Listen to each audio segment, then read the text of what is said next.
તને ખબર લાલા તું કેવો હતો? યાદ છે તને? આછું આછું યાદ આવે પણ ઓમ નહીં. તુલસી તને બહુ ગમતી હતી ને, એને લઈને તું જુનાગઢ આવ્યો. કેટલું મોટું સાહસ કર્યું તે પ્રેમમાં. પ્રભુ એ હે ને 6 વર્ષ પહેલાની કેસેટ હે બધી જૂની વાતો. પછી તમારા જીવનમાં ખુશી આવી, પણ એ ખુશી તે વેડફી નાખી લાલા. સમજ્યા કે તારા જીવનમાં મુશ્કેલી આવી છે જયારે ખુશીનું એક્સિડન્ટ થયું ત્યારે, પણ એના પછી તે શું કર્યું? શું મારે એ બધું કરવું નતું, પણ કેમ થાતું કે મને કઈ ખબર જ ન પડી. વ્યાજે પૈસા લીધા, ખરાબ સંગતે લાગી ગયો, દારૂની લતે ચડી ગયો, રોજ રોજ દારૂ પીતો હતો ને.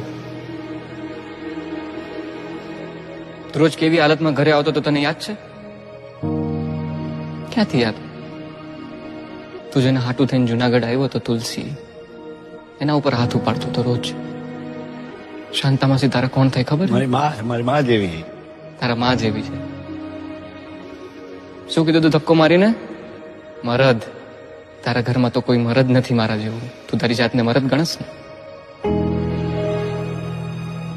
હલવાઈ ગયો હો આ ઘરમાં, નીકળી નથી હકતો. ઉભો ઉભો રોવે હે મરદ. મરદ ઉભો ઉભો રોવે છે. મરદ 2 દિવસ પહેલા મરવા પડ્યો હતો. લાલા તને શું લાગે છે કે મરવાથી બધું સારું થઈ જાય? સારું થઈ જાય? તું અહીંયા છો, અહીંયા હલવાનો છો, આટલા દિવસથી ગાયબ છો. ઘરે શું હાલત થઈ છે તને ખબર છે? તુલસીની ખુશીની શું હાલત થઈ છે તને ખબર છે લાલા? એ મારી જેમ રોતા હશે, મને યાદ કરતા હશે આ ટાઈમ. તે કેમ આવું કર્યું લાલા? મને નથી ખબર કેમ આવું થઈ ગયું. સરસ સરસ હાલતું હતું ને બધું, તે કેમ આવું કર્યું? મને નથી ખબર, પછી ચાલતું ગયું.